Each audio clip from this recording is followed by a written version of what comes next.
তো তৃতীয় দিন আজকে আমরা যেটা শুনবো সেটাকে মন দিয়ে শুনে নেন। ঢাকা দিয়া ভগবান।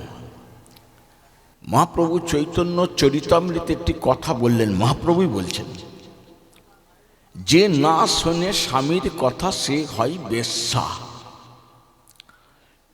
সর্বদ কমলং শ্রী গুরুন শ্রী বৈষ্ণবংশ্চ শ্রীরূপ সগ্রজাতং সহগণ রঘুনাথং নিথং ত্বং সজীবম সাদৈত সবদূতং পরিজন সহিতং কৃষ্ণ চৈতন্য দেবম শ্রী রাধা কৃষ্ণ পাদং সহগণ ললিতান শ্রী বিশাখান্বিতংশ্চ মন্নাথ শ্রী জগন্নাথ মদ্গুরু শ্রী জগদ্গুরু মদতমা সর্বভূততমা তস্मै শ্রী গুরবে নমঃ।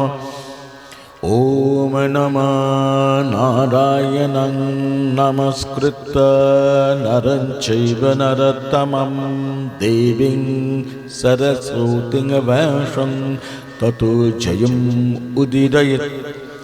আজনলম্বিতভুজৌ কনকবদাতু সংকীর্তনৈকপিতরৌ কমলায়তাক্ষৌ বিশ্বম্বর দ্বিজবর যুগধর্মপালৌ বন্দে জগৎপ্রিয়করৌ করুণায় অবতারৌ।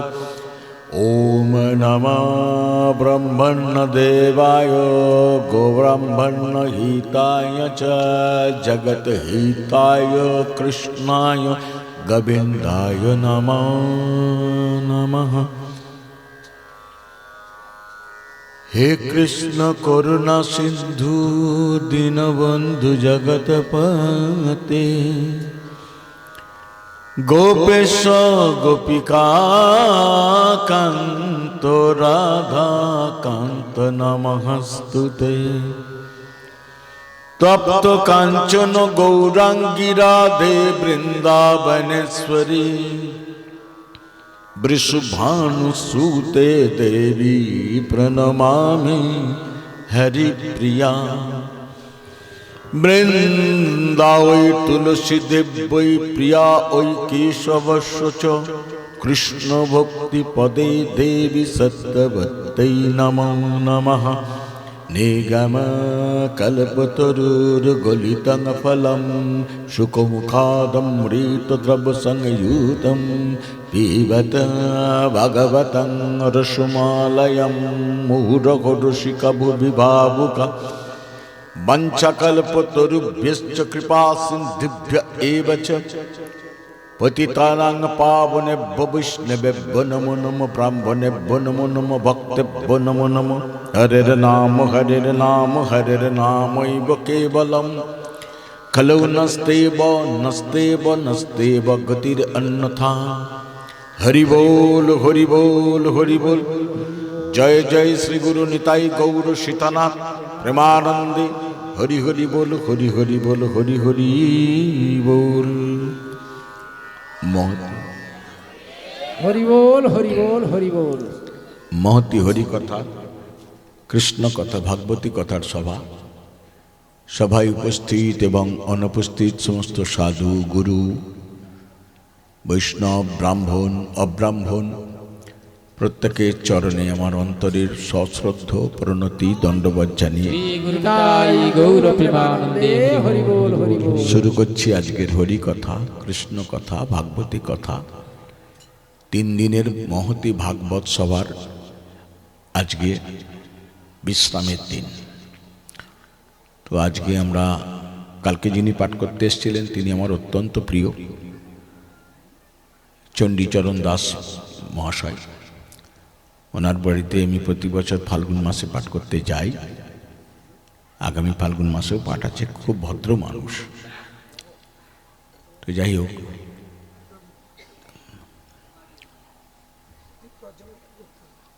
করুন।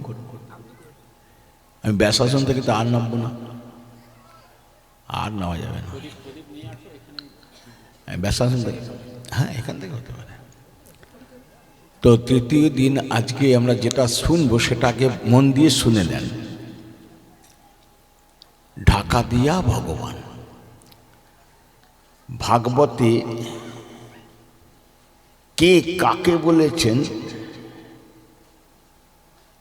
যে ঢাকা দিয়া ভগবানটা কে?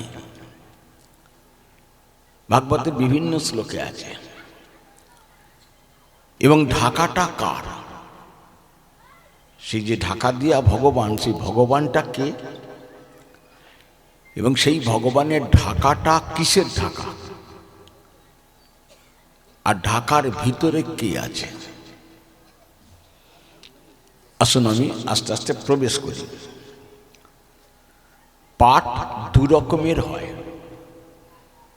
মহাপ্রভু বলছেন, পাঠ এবং কীর্তন। একটা স্বজাতীয় ভাব, একটা হচ্ছে বিজাতীয় ভাব। স্বজাতীয় ভাব কাকে বলে? আপনি যেটা পাঠ করতে বসেছেন, যে শ্লোকটা, সেটা ভাগবত হতে পারে, গীতা হতে পারে, চৈতন্য চরিতামৃত বা অন্য শাস্ত্র হতে পারে। যে শ্লোকটা পাঠ করছেন, সেই শ্লোকটা মহাপ্রভু যা ব্যাখ্যা করিয়েছেন, একটা লাইনকে টপকে পরের লাইনে যাওয়া যাবে না, নিষিদ্ধ। সেই ভাবধারাই যারা পাঠ করে তাদের পাঠকে বলে স্বজাতীয় ভাব।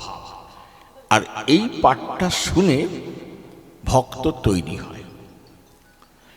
আর একটা ভাব হচ্ছে বিজাতীয় ভাব। পাঠ করতে বসলো, শ্লোকটা শাস্ত্রের বলছে, কিন্তু সেই শ্লোকটার মহাপ্রভু যা ব্যাখ্যা করিয়েছেন সেইটা সে করছে না। অর্থাৎ সে যা জানে তাই বলছে। সে এখান থেকে খানিকটা খামছে, ওখান থেকে খানিকটা খামছে, একটা গর্ত ভরাট করার মতন এখান থেকে ওখান থেকে মাটি নিয়ে এসে ভরাট করে দেওয়া। তারপর কিছু গান টান জুড়ে সময় কাটিয়ে চলে গেল। বলছে এটা বিজাতীয় ভাব, পাঠ এটা নিষিদ্ধ। এই ধরনের পাঠকের মুখে পাঠ শোনাও যা, আর বিষ খেয়ে আত্মহত্যা করে মরে যাওয়াও তাই। রাধে রাধে। আমি বলিনি, কিন্তু মহাপ্রভু বলেছেন। ভাগবতের মূল টিকাকার হচ্ছে শ্রীধর গোস্বামী। শ্রীধর গোস্বামীর টিকা মহাপ্রভু সব থেকে বেশি পছন্দ করতেন, যার জন্য ভাগবতের 18,000 শ্লোকের টিকার দায়িত্ব দিয়েছিলেন শ্রীধর গোস্বামীকে, যাকে কেউ কেউ শ্রীধর স্বামীও বলেন। এই শ্রীধর গোস্বামীকে টিকার দায়িত্ব দিয়ে মহাপ্রভু চৈতন্য চরিতামৃতে একটি কথা বললেন। মহাপ্রভুই বলছেন, যে না শোনে স্বামীর কথা সে হয় বেশ্যা। শাস্ত্রের প্রত্যেকটা কথা দুটো করে অর্থ হয়, একটা বহিরাঙ্গ অর্থ, একটা অন্তরঙ্গ অর্থ। যে রমণী তার স্বামীর অবাধ্য হয়, স্বামীর কথা শোনে না, সে হচ্ছে বেশ্যা। আর যে পাঠক পাঠ করতে বসে শ্রীধর গোস্বামী টিকা ছাড়া ভাগবত ব্যাখ্যা করে, সে হচ্ছে আরো বড় বেশ্যা। প্রেম সে বলিয়ে রাধে রাধে। একটা কথা আমি মহাপ্রভু ছাড়া বলতে পারবো না, ঠিক আছে? ভাগবত আপনারা শুনছেন, আজকে তৃতীয় দিবস। একটা ছোট্ট কথা বলে দিই, যদি বলি এখানে, আমি জানি না এটা কত বছরের অনুষ্ঠান, 4র্থ বছরের অনুষ্ঠান, তাহলে আপনারা 4 বছর অনেকেই পাঠ শুনছেন। যদি প্রশ্ন করি ভাগবত তো 4 বছর শুনছেন, বলুন তো ভাগবতের উদ্দেশ্যটা কি? কে বলতে পারে? আমি জানি অনেকেও বলতে পারবে না। আমিও যখন এই পথে প্রথম আসি, আজ থেকে 26 বছর আগে, আমিও জানতাম না। অন্ধের মতো পাঠ করতাম, আর আমি ভাবি বোধহয় পাঠক হয়ে গেছি, মানে আমি বড় বেশ্যা ছিলাম। তো বলছে ভাগবতের মূল উদ্দেশ্য হচ্ছে দুটো, একটা মুখ্য, একটা গৌণ। গৌণ উদ্দেশ্য হচ্ছে মুক্তি লাভ, কিন্তু মুক্তি লাভ করবার জন্যে মানব দেহ দিয়ে কৃষ্ণ আমাদের পাঠায়নি। আর একটা হচ্ছে মুখ্য উদ্দেশ্য, সেটা হচ্ছে ভক্তি লাভ। কৃষ্ণকে সুখ দেবার জন্য মানব দেহ, এইটা সবসময় মাথায় রাখবেন যে নিজে সুখ পাবার জন্য মানব দেহ নয়। দেখুন 4 বছর পাঠশালা হয়েছে কিন্তু ভিতটা কোনো তৈরি হয়নি। কেন তৈরি হয়নি? ওই যে বিজাতীয় ভাব পাঠক বা কীর্তনিয়া, এদের কাছ থেকে শুনতে নেই। মহাপ্রভু নিষিদ্ধ করেছেন। সে 4 ঘন্টায় অনেক কথা বলছে, কিন্তু কি পাঠ করতে বসছে সে সেটা নিজেই জানে না। হ্যাঁ, আসুন আমরা সজাতীয়ভাবে ভাগবতের ভাবধারায় এবং মহাপ্রভুর ভাবধারায়, গোস্বামী চরণ প্রভুদের ভাবধারায় আজকে আমরা শুনব ঢাকা দেয়া ভগবান। কেমন? আচ্ছা, এবার শুরু করা যাক। যা শ্লোক আছে প্রতিটা শ্লোক ঢাকা দিয়া। কেউ ঢাকাটা শ্লোকের না খুলে ওপর থেকে যে পাঠটা করছে সেটাকে বলা হয় ভাষা পাঠ। আর মহাপ্রভু সেই শ্লোক গৌর প্রেমানন্দে হরি বল হরি বল হরি বল।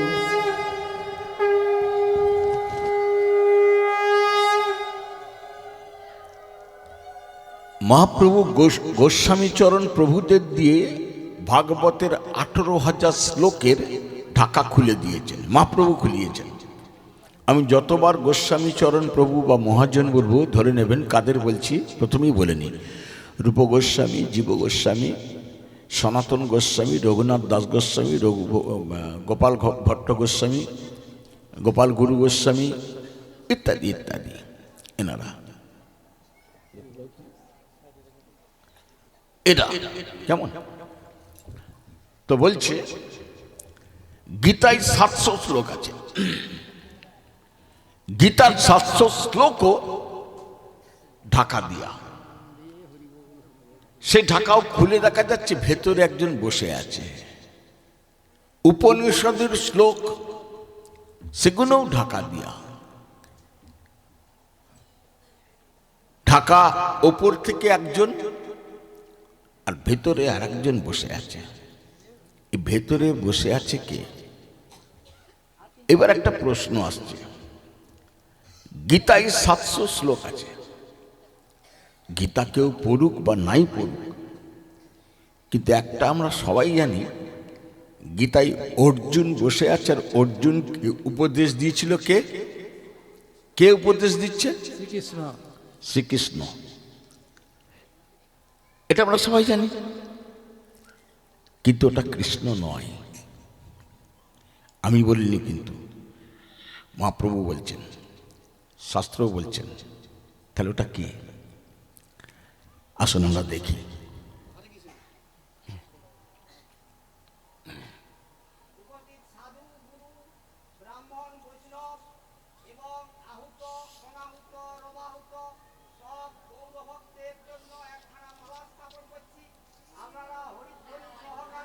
শ্রী গুরু নিতাই গৌর প্রেমানন্দে হরি বল হরি বল। আসুন, মহাপ্রভুকে আমরা কি কি নামে জানি? বিশ্বম্ভর, নিমাই পণ্ডিত, গৌরাঙ্গ, মহাপ্রভু।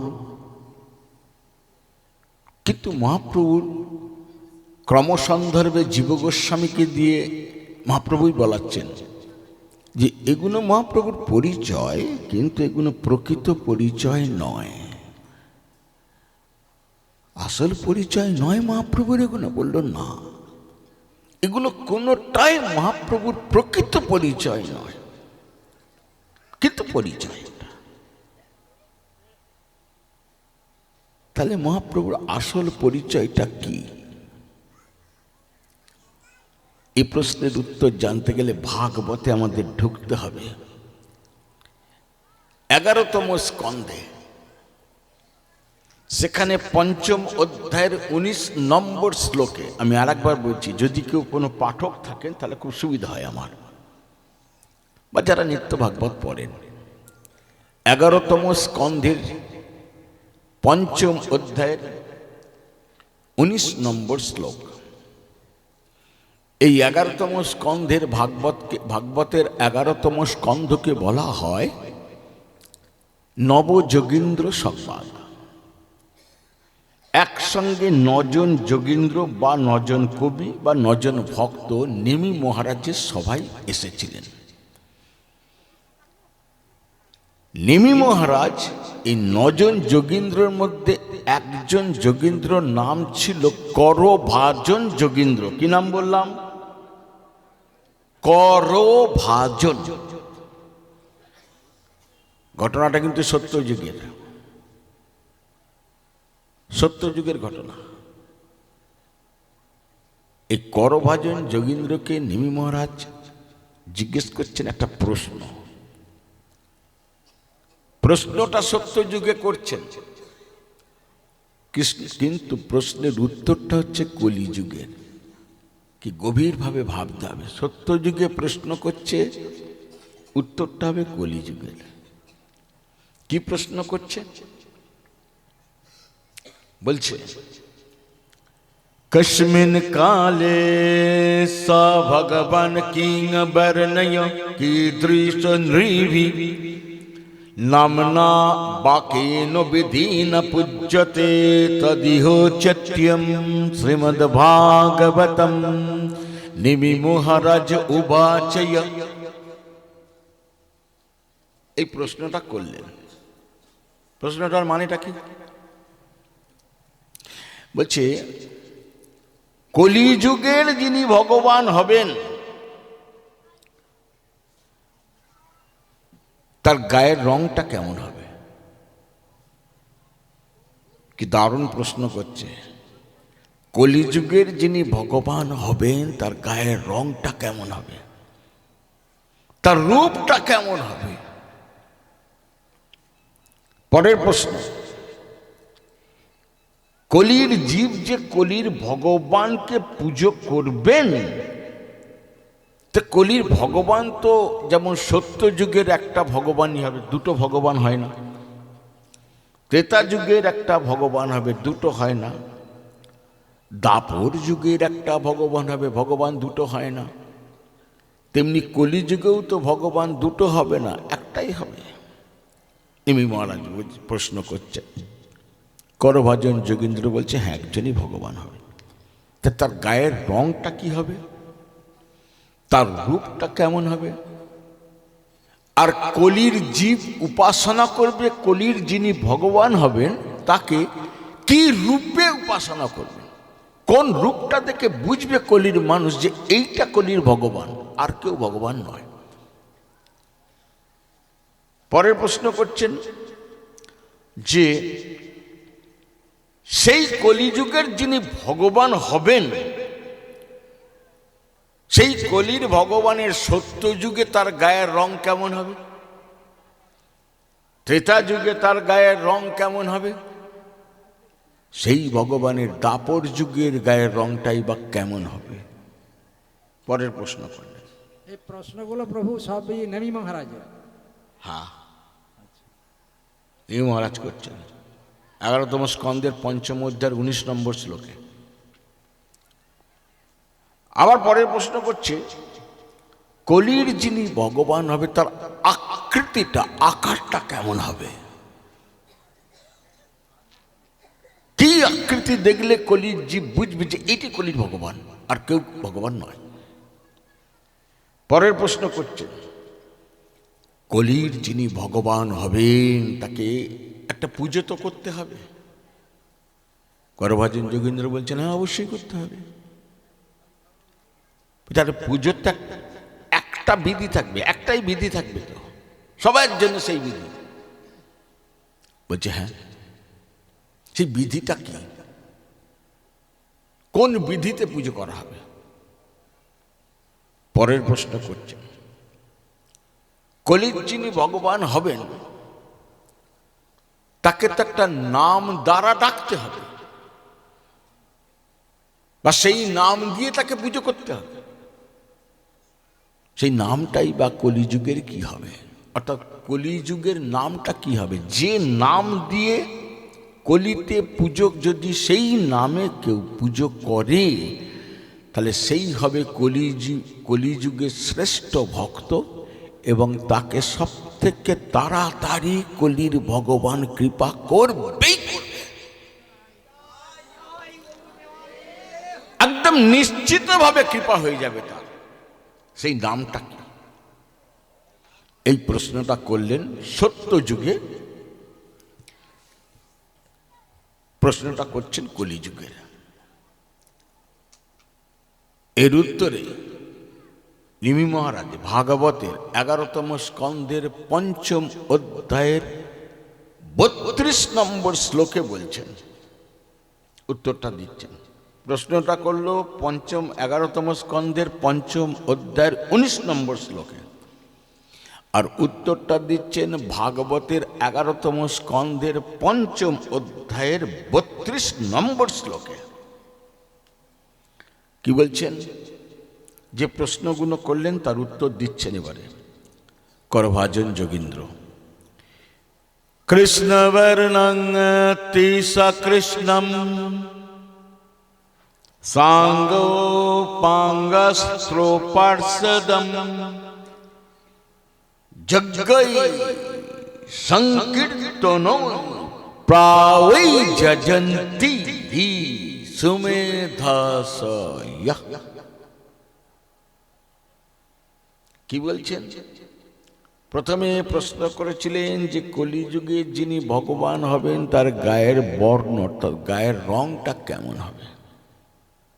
উত্তরে শুরুতেই করভাজন যোগীন্দ্র বলছেন, কলিযুগের যিনি ভগবান হবেন তার গায়ের রংটা হবে কৃষ্ণবর্ণং, কালো রঙের হবে। কি রঙের হবে? ভাগবত তাহলে উড়িয়ে দিতে হবে, তাহলে ভাগবত এখানে বন্ধ করে দিতে হবে। কলির যিনি ভগবান হবে তার গায়ের রং হবে কালো, এখানে বলছে, ভাগবতে বলছে। তাহলে মহাপ্রভুর গায়ের রং কি কালো? কালো রং কার? কৃষ্ণের। তাহলে প্রথম মহাপ্রভু কলির ভগবান নয়, কাটা।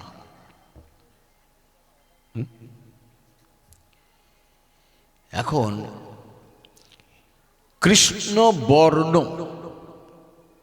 যার গায়ের রংটি কালো, তাকে বলা হয় কৃষ্ণ বর্ণ। কিন্তু কৃষ্ণ বর্ণের আরেকটি মানে আছে, শাস্ত্রই বলছে, যিনি জগতে ভগবানের নাম প্রচার করে বেড়ান বা প্রচার করেন, তাকেও কৃষ্ণ বর্ণ অর্থাৎ কালো বর্ণ বলা হয়েছে। কিন্তু এখানে সবাই তো কালো নয়, যারা হরিনাম জগতে প্রচার করে কেউ তো সবাই যে কালো তা তো নয়। তাহলে কেন বলছে? এই দুটো প্রশ্নের সমস্যার সমাধান করছে শাস্ত্র, মহাপ্রভুই করাচ্ছেন। বলছে যার গায়ের রং কালো তাকে বলা হয় কৃষ্ণ বর্ণ। প্রথম ভাঙানি এটা হবে। এখন বাড়িতে যদি কোনো শুভ অনুষ্ঠান হয়, ধরুন আপনার কন্যার বা পুত্রর বিয়ে লেগেছে, তো আপনি যখন বাজার করতে বেরোবেন তখন কালো জিনিস কিনবেন? কেউ কেনে? বিছানার চাদরটা কিনতে গিয়ে আমরা বলি, বাবু বিয়ের ব্যাপার তো কালো দেবেন না, জুতো কালো দেবেন না, বেনারসিটা কালো থাকলে নেব না। তাহলে কালো ত্যাগ করছেন, তাই তো? তাহলে শুভ কাজে কৃষ্ণের গায়ের রং তো কালো, তাহলে ঘরে ঢুকিয়ে রেখেছেন কেন? ওকে বার করে দেন, প্রেম সে বলি রাধে রাধে। ও তো কালো, তাহলে ওকে ঘরে রেখেছি কেন? কৃষ্ণর হয়ে উত্তর দিচ্ছে ব্রহ্মা। কোন গ্রন্থে? মেদিনীপুরের ঘরে ঘরে এই গ্রন্থটা আছে, ব্রহ্ম বৈবর্ত পুরাণে। সেখানে ব্রহ্মা বলছেন কেন কৃষ্ণের গায়ের রং কালো। বলছে যাবৎ পাপস্তু মলিনং হৃদয়ং তব দেবহি, ইয়াবৎ মানে যতদিন পর্যন্ত, যাবৎ পাপস্তু মলিনং হৃদয়ং তব দেবহি, অর্থাৎ যতদিন পর্যন্ত মানুষের মনেতে পাপের কালো দাগ এক কণাও যদি থাকে, সেই মানুষটা দুটো জিনিসে কোনো দিন কেউ বিশ্বাস করাতে পারবে না। কি কি না? ন শাস্ত্রে সত্য বুদ্ধি, অর্থাৎ শাস্ত্রের কথা যে ভগবানের কথা, এটা তার বিশ্বাস হবে না, খালি তর্ক করবে। সদ্গুরু তথা, অর্থাৎ যিনি সদ্গুরু জগতে, তার কথাতেও ওই ব্যক্তির বিশ্বাস হবে না, খালি তর্ক করে যাবে সারা জীবন। কিন্তু প্রশ্ন হচ্ছে, কৃষ্ণের গায়ের রং কালোর সঙ্গে ব্রহ্মার এই কথার সামঞ্জস্য কি আছে? বলছে আছে। আছে, তাহলে আছে তো কি কি আছে সামঞ্জস্য? এইবার মহাজন বোঝাচ্ছেন, এখানে যদি একটা সাদা পর্দা টাঙিয়ে দেওয়া হয়, সাদা ধপধপে, এখানে যতজন উপস্থিত আছি প্রত্যেকের হাতে বিভিন্ন রঙের রং জলে গুলে দিয়ে দেওয়া হলো, দিয়ে এক এক করে বলা হলো সাদা পর্দায় রং ছেটাও ছেটাও। এক একজনে সে রং ছেটাচ্ছে, যে যে রংটা ছেটাচ্ছে একে একে এসে সেই রঙগুলো সাদা পর্দায় দেখা যাবে না যাবে না? যাবে। সাদা পর্দাটা খুলে সরিয়ে দিলাম, দিয়ে একটা কালো পর্দা টাঙিয়ে দিলাম, দিয়ে বলা হলো এইবার ওই রঙগুলো যেগুলো যে যেটা সাদাই দিয়েছিল সেইটা এসে কালোই দাও। একে একে এসে কালো পর্দায় রঙগুলো ছেটাচ্ছি, সেই রঙগুলো দেখা যাবে না যাবে না? যাবে না। তাহলে কি প্রমাণিত হলো? যে সমস্ত পৃথিবীতে যত রং আছে তার মধ্যে সব থেকে কালো রঙের আকর্ষণ শক্তি সবচেয়ে বেশি। এই অন্য রঙকে প্রস্ফুটিত হতে দেয় না, সব চুষে নেয়। ঠিক ঠিক তেমনি এইবার উত্তর কৃষ্ণ দিচ্ছেন কেন আমার গায়ের রং কালো। বলছে কলির জীব দুর্লভ মানব দেহ দিয়ে আমি পাঠিয়েছি যাদের, তারা যেমন কিছু পুণ্যের কাজ করবে তার থেকে বেশি পাপের কাজও করবে। রাধে রাধে। ভাগবতের পঞ্চম স্কন্ধের 1, 2, 3 অধ্যায় খুলে দেখে নেবেন পাপ কি। এই ষষ্ঠ স্কন্ধের 1, 2, 3 আর পঞ্চম স্কন্ধের শেষের দিকে খুলে দেখে নেবেন যে পাপের সাজাটা কেমন। তো বলছে কৃষ্ণ বলছেন কলির জীব যেমন কিছু পুণ্যের কাজ করবে তেমনি পাপের কাজও তো করবে। অর্থাৎ কৃষ্ণের সঙ্গে মন যুক্ত হয়ে যাবার পর তার মৃত্যু হচ্ছে। তন্ময়তা কাকে বলে? অর্থাৎ তন মন বস্তুর সঙ্গে যুক্ত হয়ে যাওয়া। সেটা কেমন? বলছে অভিনিবেশ। অভিনিবেশ কাকে বলে? অভিনিবেশ মানে হচ্ছে একাগ্রতা। একাগ্রতা মানে কি? বলছে মনোযোগী। মনোযোগী মানে কি? বলছে যে বস্তুটা আপনি চিন্তা করছেন, চিন্তা করতে করতে করতে করতে সেই বস্তুর সঙ্গে আপনার মনটা যুক্ত হয়ে গেছে। রাধে রাধে। একে বলে তন্ময়তা। প্রমাণ ভাগবতে নারদ যুধিষ্ঠির সংবাদে। ভাগবত থাকলে খুলে দেখে নেবেন। সেখানে নারদ ঋষি যুধিষ্ঠিরকে বোঝাচ্ছেন, এ মহারাজ যুধিষ্ঠির, কুড্ডায়ং মানে কি জানো? বলছে হ্যাঁ বলো তো, কুড্ডাং মানে কি? যুধিষ্ঠির মহারাজ বলছেন, কুড্ডাং মানে কুমড়ে পোকা। বলছে হ্যাঁ, মানে কুমোর পোকা। হ্যাঁ, মাটির ঘরে, মাটির দেয়ালে, মাটির বাসা করে থাকে, কালো কুচকুচে বিচ্ছিরি দেখতে, তাই না? বলছে হ্যাঁ। এই কুমড়ে পোকা সৃষ্টি কেমন করে হয় জানো? বলছে না। শোনো যুধিষ্ঠির মহারাজ, আমি বলছি। নারদ ঋষি এই কুড্ডাং এর সৃষ্টির ইতিহাস বলছে, বলতে গিয়ে বোঝাচ্ছেন, এই কুমোর পোকা যখন একটা পোকাকে শিকার করে, ধরে খাবে বলে মুখে করে নিয়ে, সে কিন্তু প্রথমে খায় না। মুখে করে পোকাটাকে নিয়ে সে নিজের মাটির বাসার মধ্যে ঢুকে সেই মুখের পোকাটাকে বাসার ভিতরে রেখে নিজে বেরিয়ে আসে। বেরিয়ে সে মুখটাকে চাপা দিয়ে দেয় যাতে ভিতরের পোকাটা পালাতে না পারে, পরে এসে খাবে, উড়ে চলে যায়। আর ভেতরে এই পোকাটা মৃত্যু ভয়ে উদ্বিগ্ন চিত্তে, আমাকে মেরে ফেলবে, আমাকে খেয়ে ফেলবে, আমি ওর পেটে চলে যাব, এই রকম চিন্তা। তার তখন আর কোনো চিন্তা থাকে না, মনটা যুক্ত হয়ে যায় ওই কুমড়ে পোকার ওই কালো রংটার সঙ্গে। কিছুক্ষণ পর দেখা যায় ওই মাটির বাসাটা থেকে গা দিয়ে আর একটা কে যেন ভেতর থেকে ফুটো করছে। ফুটোটা হয়ে যাওয়ার পর ভেতর থেকে ওই ফুটো দিয়ে একটা কুমড়ে পোকা বেরিয়ে এসে উড়ে চলে গেল।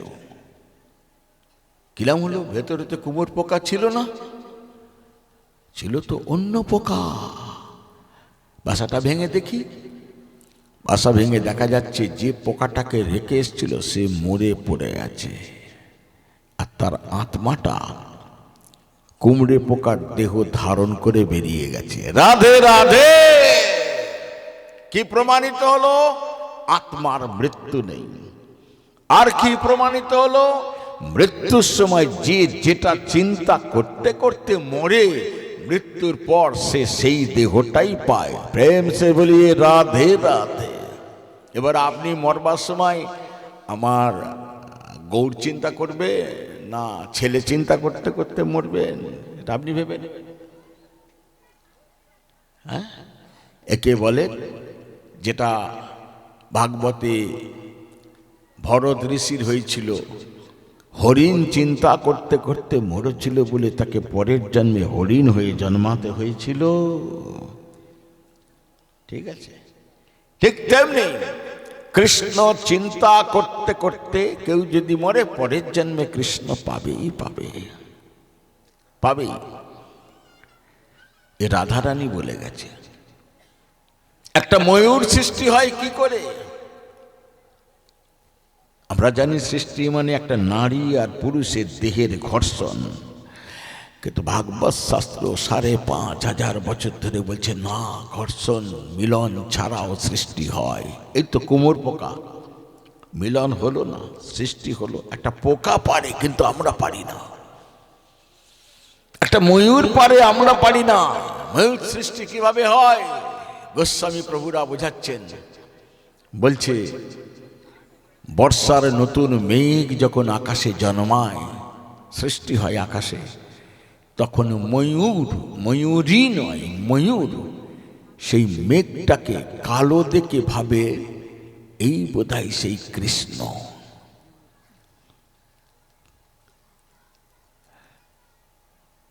তখন সেই মেঘের দিকে তাকিয়ে মেঘকে কৃষ্ণ মনে করে ময়ূর খুব কাঁদে। কাঁদতে কাঁদতে বলে, হে প্রভু, আমি যে তোমার একটু স্তুতি করব, আমার তো মুখে ভাষা নেই। এ তো আমার কর্মফলের জন্য আমি ময়ূর হয়েছি। আমার হাতও নেই যে তোমাকে আমি একটু সেবা দেবো। এ আমার কর্মফলের দোষ, তোমার দোষ নেই। প্রভু মৃত্যুর পর যে কোনো জায়গায় জন্ম হোক, যে দেহই পাই না কেন, মুখে একটু ভাষা দিও আর দুটো হাত দিও, যাতে তোমার নাম করতে পারি আর হাত দিয়ে যেন তোমার সেবা দিতে পারি। এই মনে মনে বলে যখন ময়ূর কাঁদে, ঠিক সেই সময় ময়ূরী তার কাছে আসে। এসে ময়ূরী তার ঠোঁটটাকে ফাঁক করে ময়ূরের চোখের সামনে ধরে, আর ময়ূরের চোখ থেকে যে জল পড়ে সেই জল 1 ফোঁটা কি 2 ফোঁটা ময়ূরীর মুখের ভেতর যায়। ওই জলটা, চোখের জলটা নিয়ে ময়ূরী সরে যায়। ওই 1 ফোঁটা জল থেকে একটা ময়ূরী গর্ভবতী হয়, আবার একটা ময়ূর বা ময়ূর জন্ম দেয়। রাধে রাধে। সৃষ্টি হলো মিলন ছাড়াও। আমাদের ভাগবত শিখিয়েছে, আমার মহাপ্রভু শিখিয়েছেন। ঠিক তেমনি বলছে, যারা নাম প্রচার করছেন জগতে, তাদের কোনো না কোনো জন্মে গিয়ে গায়ের রং কালো হয়ে যাবে। কালো হয়ে যায় মানে সমাধি হবে, সমাধি হয়ে যাবে। বেশ, কৃষ্ণ বর্ণং করভাজন যোগীন্দ্র বলছেন, কলির যুগের ভগবান যিনি হবেন তার গায়ের রং কালো হবে। কিন্তু মহাপ্রভু তো আমরা জানি কলির ভগবান, তার গায়ের রং তো কালো নয়। তাহলে এতদিন কি ভুল করে এলাম? এবার উত্তর দিচ্ছেন, বলছে হ্যাঁ, কলির ভগবান যিনি হবেন তার গায়ের রংটা কালো হবে, কিন্তু সেই কালো বর্ণটা তিসা কৃষ্ণম। তিসা, তিসা মানে কি? তিসা মানে হচ্ছে স্বর্ণবর্ণ, গৌরবর্ণ। বলছে কালো বর্ণটা গৌরবর্ণ দিয়ে তার ঢাকা থাকবে উপরটা দিয়ে। রাধে রাধে। এই কালো বর্ণটা ভিতরে থাকবে, আর স্বর্ণ বর্ণ বা গৌর বর্ণটা দিয়ে ঢাকা থাকবে। বহিরাঙ্গ যারা, তারা বাইরের রূপটা দেখে বলবে ওই তো গৌর বর্ণ, কিন্তু অন্তরঙ্গ ভক্ত সে ভেতর ভেদ করে, ভেতরটাই যখন দৃষ্টি ফেলছে, দেখছে ভেতরে কালো বর্ণের একজন বসে আছে। এই কৃষ্ণ, কালো বর্ণটা কৃষ্ণের গৌর বর্ণ দ্বারা ঢাকা আছে, স্বর্ণ বর্ণ দ্বারা ঢাকা আছে। এখন এই স্বর্ণ বর্ণটা কার? কার? পেল কি করে? পেলটা কি করে? যুগ যুগ ধরে তো রাধা কৃষ্ণ আছে, ছিল, থাকবে। তখন তো হয়নি, তখন তো গৌরবর্ণ হতে পারেনি। দেখুন, কৃষ্ণ রাধাবর্ণ নেবে, এটা কৃষ্ণ যত ভেবেছে তার থেকে কোটি গুণ ভাবতে বেশি হয়েছে রাধা রানীকে। আসুন সেই মীমাংসাটা করি শাস্ত্রের ভাবধারায়। হ্যাঁ, আমরা জানি যেটা রাধার বর্ণ, কিন্তু পেল কি করে? দাপর লীলায় কৃষ্ণ বসে বসে ভাবছেন। এই জায়গাটা এতটুকু হেলবেন না আপনারা, আমি আপনাদের চরণে অনুরোধ করছি। আমি কাল রাত অবধি জানতাম অন্য পাঠ করব, কিন্তু সকালে যখন বললাম তখন বলছি যে আপনি কিন্তু ঢাকা দিয়া ভগবান করেছেন, করবেন বলেছেন। সঙ্গে সঙ্গে আমাকে সেটাকে এখন বন্ধ রেখে ঢাকা দিয়া, তাই তো বটে, আমি তো বলেছিলাম, অত তো মনে নেই, অনেক দিন আগের কথা। সেই জন্যে ঢাকা দিয়া ভগবান করছি আমি। কে ঢাকা দিয়া ভগবান দেখুন, এইবারে বিচলিত হবেন না। দাপর লীলায় কৃষ্ণ ভাবছেন। কি ভাবছেন? আচ্ছা, আমি পূর্ণানন্দময়, পূর্ণ বস্তু। বেদ যাকে বলেছে ওম পূর্ণমদঃ পূর্ণমিদং পূর্ণাৎ পূর্ণম উদচ্যতে পূর্ণস্য পূর্ণমাদায় পূর্ণম এবৈবিশিষ্যতে। ওম শান্তি শান্তি শান্তি। আমি পূর্ণানন্দময়। কৃষ্ণের নিজের কথা, চৈতন্য চরিতামৃতে। ভাগবতের শ্লোকের ব্যাখ্যা হচ্ছে চৈতন্য চরিতামৃতে। পূর্ণানন্দময় কিসে? রূপে রসে গন্ধে শব্দে স্পর্শে। তাহলে আমাকে কে আনন্দ দেবে? তাহলে আমাকে যদি মনে করে কেউ আনন্দ দেবে, তার তো আমার থেকে কয়েক কোটি গুণ বেশি আনন্দ থাকতে হবে, তবে তো সে আমাকে আনন্দ দিতে পারবে। তো এ তো জগতে সম্ভব নয়। আমার কাছ থেকে জগৎ আনন্দ পায়, কণামাত্র আনন্দ পেয়ে মানুষ ভেসে যায়। তা আমাকে কেন? যেমন সমুদ্র, পৃথিবীর মূল জলাধার হচ্ছে সমুদ্র। বর্ষাকালে সমুদ্র ভেসে যায় না, কিন্তু নদী নালা খাল বিল পুকুর ডোবা সব ভেসে যায়। গ্রীষ্মকালে সব শুকিয়ে যায়, কিন্তু সমুদ্রের এক বিন্দু জল শুকায় না। তাহলে সমুদ্রকে কেউ যদি ভাবে ভাসিয়ে দেব, তাহলে তার সমুদ্রের থেকে কোটি গুণ বেশি জল থাকতে হবে। এটা জগতে কারণ নেই, সম্ভব নয়। তেমনি কৃষ্ণকে কেউ যদি আনন্দে ভাসাবো মনে করে, জগতে কেউ নেই, সম্ভব নয়। কেন? কৃষ্ণ সবাইকে আনন্দ দান করেন, তিনি পূর্ণানন্দময়। তাকে কে আনন্দ দেবে? ঠিক আছে। পরেই কৃষ্ণ বলছেন, আমি নিজের আনন্দে নিজে সদাই থাকি মত্ত। কৃষ্ণের নিজের কথা। মত্ত মানে আমরা বিষয়ে মত্ত, কেউ নারী আসক্তিতে মত্ত, কেউ পুত্র স্নেহে মত্ত।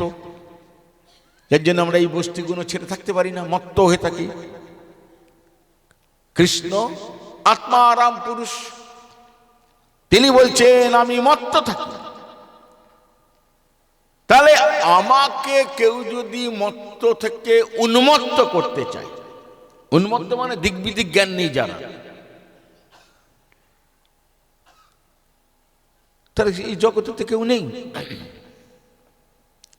আমি নিজের আনন্দে নিজে মত্ত থাকি, কিন্তু কিন্তু রাধা প্রেম করাই আমায় সদাই উন্মত্ত।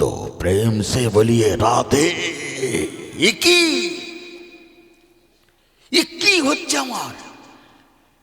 রাধা প্রেমটা আমাকে উন্মত্ত করে দিচ্ছে। কিরাম উন্মত্ত করছে? কিরাম উন্মত্ত করছে তোমাকে? কৃষ্ণ উত্তর দিচ্ছে, একটা নাচের শিক্ষক যেমন তার ছাত্র বা ছাত্রীকে নাচ শেখাবার সময় যতটুকু হাত পা নাড়া চড়া ঘাড় হেলাতে বলে, তার বেশি সে হেলাতে পারে না। ঠিক তেমনি রাধার প্রেমটা আমাকে হাসাচ্ছে, কাঁদাচ্ছে, লোটাচ্ছে। এ কি? রাধা কাছে না থাকলেই আমি যেন কেরম হয়ে যাচ্ছি, আর রাধা কাছে থাকলে আমি আর এক রকম হয়ে যাচ্ছি। কিরাম হলো? ও আচ্ছা আচ্ছা আচ্ছা আচ্ছা আচ্ছা আচ্ছা। আরে আমি এতদিন জানতাম তো আমি জগতের গুরু, কিন্তু এখন তো দেখছি জগৎ গুরু আমি নয়, জগৎ গুরু তো রাধা রানী। রাধে রাধে। আমি জগৎকে নাচাচ্ছি, এটা আমি নাচাচ্ছি না। কি হচ্ছে বুঝতে পারছে না, সেই আমাকে নাচাচ্ছে। রাধা প্রেমটা, আরে এটা কি হচ্ছে? আরে রাধা শুধু জগতের গুরু নয়, এ তো দেখছি রাধা আমারও গুরু হয়ে বসে আছে। রাধে রাধে। গুরু যদি রাধা না হয়, তাহলে আমাকে কি করে এরম হাসাচ্ছে, কাঁদাচ্ছে, ছোটাচ্ছে, পাগলের মতো চুপ করিয়ে রাখছে? এ কি? রাধাই তো জগৎ গুরু, আমি নই। রাধা আমারও গুরু ভাবছে। আচ্ছা, কৃষ্ণ ফের ভাবছে, রাধা আমাকেই তো ভালোবেসে সুখ পায়। কৃষ্ণ প্রশ্ন করছে নিজেকে, আবার নিজে উত্তর দিচ্ছে, হ্যাঁ তাহলে আমাকে যদি ভালোবেসে সুখ পায়, আমাকে ভালোবেসে যদি আনন্দ পায়, তাহলে আনন্দ আর সুখটা তো আমি আমি তাহলে আমার মধ্যে এত সুখ আছে, এত আনন্দ আমার মধ্যে আছে, অথচ আমি জানি না, জানে রাধা। রাধে রাধে। কি হচ্ছে? পরক্ষণেই ভাবছে আমার প্রেমের স্ট্রেংথ, পাওয়ার, শক্তি কতটা আমি জানি, কিন্তু রাধা প্রেমটা, শক্তিটা তো আমি ধরতে পারছি না। নিশ্চিত রূপে সেই প্রেমটার শক্তি আমার থেকে আরো অনেক কোটি গুণ বেশি, যার জন্য আমি তার প্রেমের কাছে বারবার হেরে যাচ্ছি। কি হচ্ছে? সূত্রটা ধরতে পারছে না। আসুন, এই অবধি থাকলো। এবার একটু অন্য সাইডে যাই। এবার প্রশ্ন করা হবে আপনাদের। রসগোল্লা খেতে সবারই ভালো লাগে, সবারই সুখ লাগে, সবারই আনন্দ লাগে। হ্যাঁ, এখন রসগোল্লা খাচ্ছেন আমরা সবাই, তো আপনি রসগোল্লা খেয়ে খুব আনন্দ পান, আরো বেশি আমরাও আনন্দ পাই, আমাদের থেকেও কোটি গুণ বেশি আনন্দ পান আপনি, তাই না? এখন আনন্দটা কার মধ্যে আছে? রসগোল্লার মধ্যে আছে না আপনার মধ্যে আছে? কে বলতে পারে? রসগোল্লার মধ্যে আছে। ঠিক, বাহ। রসগোল্লার মধ্যে এত আনন্দ আছে, এত সুখ আছে, রসগোল্লা নিজে জানে কি? জানে না। জানে কে? যে খায় সে জানে। प्रेम से बोलिए राधे, और जोर से बोलिए राधे, और जोर से बोलिए। কৃষ্ণ এটা ভাবছে যে সুখ আনন্দ তো আমার মধ্যে আছে, আমি তো, কিন্তু আমি জানি না, জানে রাধা। কৃষ্ণ ভাবছে, অনেক বিচার বিশ্লেষণ করছে, দাপড় লীলায় ধরতে পারছে না, ধরতে পারছে না। আসুন আবার রসগোল্লায়। আচ্ছা, রসগোল্লায় কি কি থাকে? ছানা আর রস থাকে। রস, হ্যাঁ, ছানাকে, ছানা হচ্ছে ধারক। ধারকের কাজ কি? ধরে রাখা। ছানা ধারক কাকে ধরে রাখে? রসকে ধরে রাখে। বোঝা গেল? ছানাকে ধারক, ছানাকে রাধা, রাধাকে ধারক। ছানা কাকে ধরে রাখে? রসকে। রসকে শ্রুতি শাস্ত্র বলছে, ভাষানো কথা বললে হবে না। শ্রুতি বলছে রসকে, রস বৈষ। রস বৈষ মানে কি? যার ভিতরে রস, বাইরে রস, রসের কড়াই হাবুডুবু খায়, তাকে বলে রসস্বরূপ, রস বৈষ।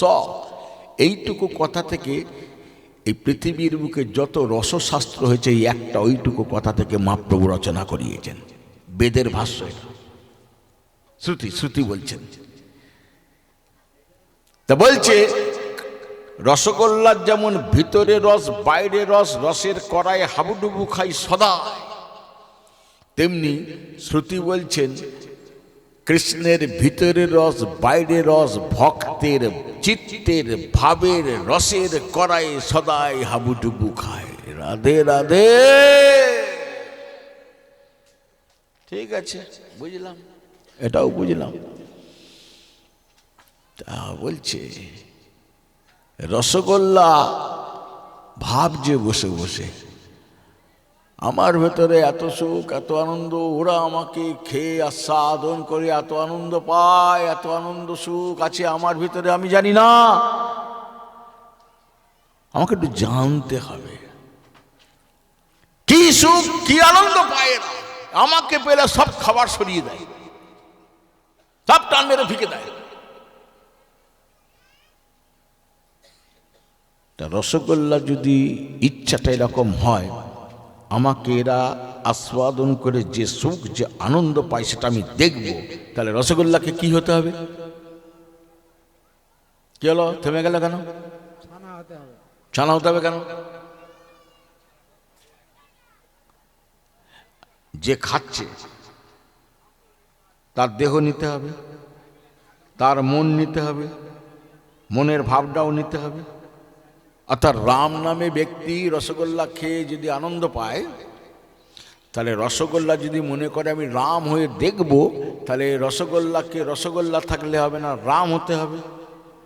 রামের মন নিতে হবে, রামের দেহ নিতে হবে, রামের মনের ভাব নিতে হবে, সব নিতে হবে। এটি কৃষ্ণ একটা সিদ্ধান্ত এলো। আমাকে ভালোবেসে যে সুখ যে আনন্দ পায় রাধা, আমি যদি রাধা হতে পারি, প্রেম সে বলিয়ে রাধে রাধে। এইবার কৃষ্ণ বলছেন, কভু যদি এই প্রেমার হইয়া আশ্রয়। হে কৃষ্ণ, তুমি ভগবান, পদ্মপুরাণ তোমাকে বলেছে সরৈশ্বর্যের মালিক, তুমি সরৈশ্বর্যে পূর্ণ। তুমি নিজে কথার মধ্যে যদি কিন্তু এসব ঢোকাবে কেন? কভু এসব ঢোকাবে কেন? কভু যদি এই প্রেমার হইয়া আশ্রয়। কভু যদি মানে কি? অনিশ্চয়তা। অনিশ্চয়তা মানে কি? আমি হতে পারি, নাও পারি। তুমি না ভগবান, না হতে পারো নাকি? আমি তো জানি, আমরা সবাই জানি তুমি সব হতে পারো, সব কিছু করতে পারো। তুমি মৎস্য কুর্ম হ্যান ত্যান সব হয়েছ, তা তুমি পারবে না মানে? বলছে এটা পারা যাবে না। কেন? কেন পারবে না?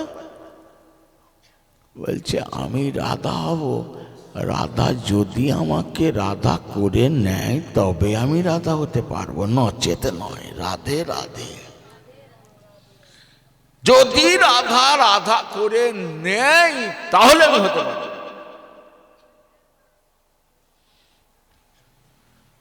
আচ্ছা, রাধা তো শয়নে স্বপনে জাগরণে কালো রূপ ছাড়া কিছু দেখে না, মানে আমাকে ছাড়া। সাদা দেখলেও কালো, হলুদ দেখলেও কালো, নীল দেখলেও কালো, কালো মেঘ দেখলেও ভাবে আমি, কালো যমুনার জল দেখলেও ভাবে আমি, কালো ভ্রমর দেখলেও ভাবে আমি, কালো কাক, কালো কোকিল দেখলেও ভাবে বোধহয় আমি। দেখি কি হয়। এই বলে কৃষ্ণ ভাবছেন আজ রাধার কাছে যাব, যাব দেখি কি হয়। বলে রাধার কাছে ঠমকি ঠমকি চরণে গেছেন।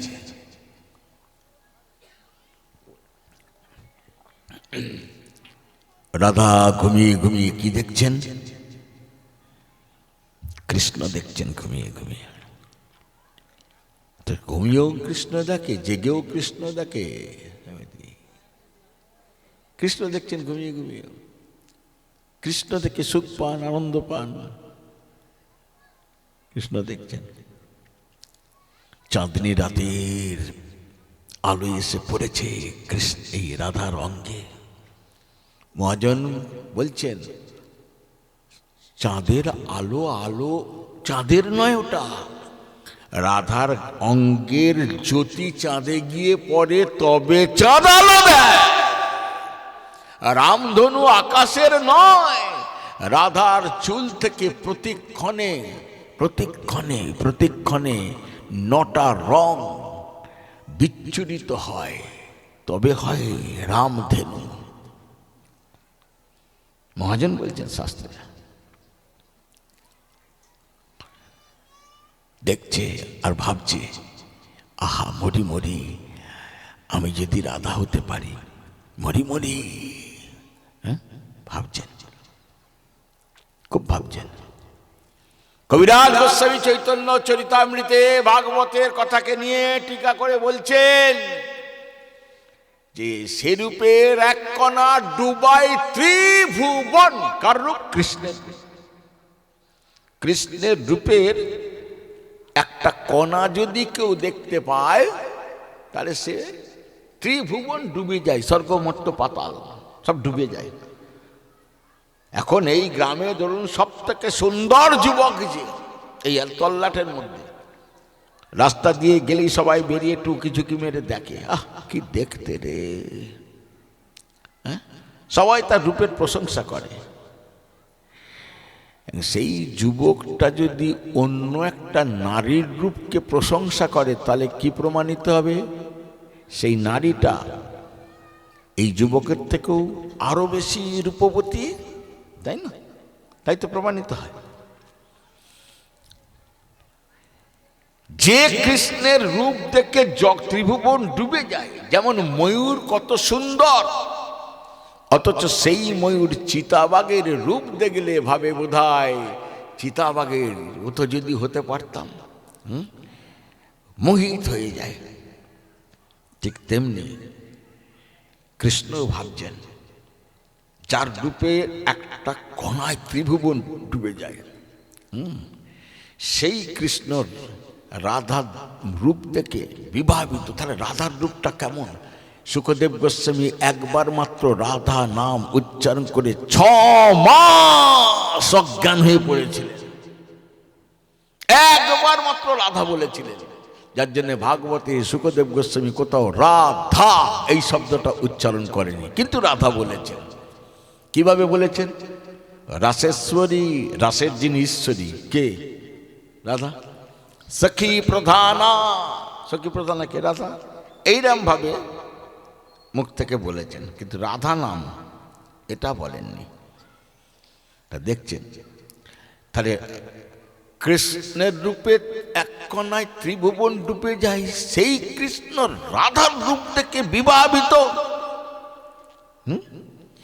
রাধা নিজের রূপের প্রশংসা কোথাও করেছে দেখতে পারবেন, দেখাতে পারবেন কেউ? এই মাইক ভাই, এই মাইক ভাই, এই মাইক ভাই, 1 সেকেন্ড উঠবে না ভাই। এই মাইক ভাই, মেশিন ছেড়ে চলে যায় কেন এরা? এই ভাবগুলোকে নষ্ট করে এরা।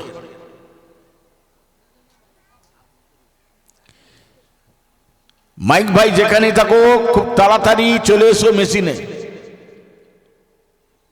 তা বলছে সেই রাধা যার রূপ দেখে ভগবান কৃষ্ণ বিভাবিত, তাহলে তার তো একটা গৌরববোধ, একটা অহংকার, এটা তো থাকা উচিত। কিন্তু বলছে না, গৌরব বর্জিত বলেই রাধা গুরু। গুরু শব্দের অনেক অর্থ হয়। গুরু শব্দের অর্থ হয়, গু শব্দের অর্থ অন্ধকার, রু শব্দের অর্থ আলো, অর্থাৎ অন্ধকার থেকে যিনি আলোয় নিয়ে যান গুরু। গুরু শব্দের অর্থ হয় ভার, লঘু গুরু, লঘু মানে হালকা, গুরু মানে ভার। যিনি অন্যের ভার বইতে পারেন তিনি গুরু। আবার গুরু শব্দের অর্থ হচ্ছে গৌরববোধ, অর্থাৎ যার গৌরববোধ থাকবে না তিনি প্রকৃত গুরু। আস্তে আস্তে আস্তে, কোয়াইট প্লিজ। তা বলছে সেই রাধার রূপের যেখানে কৃষ্ণ প্রশংসা করছে সেখানে একটু সুরে থাকবো এবার বাবু, হ্যাঁ ঠিক। সেই রাধা কি বলছে দেখুন,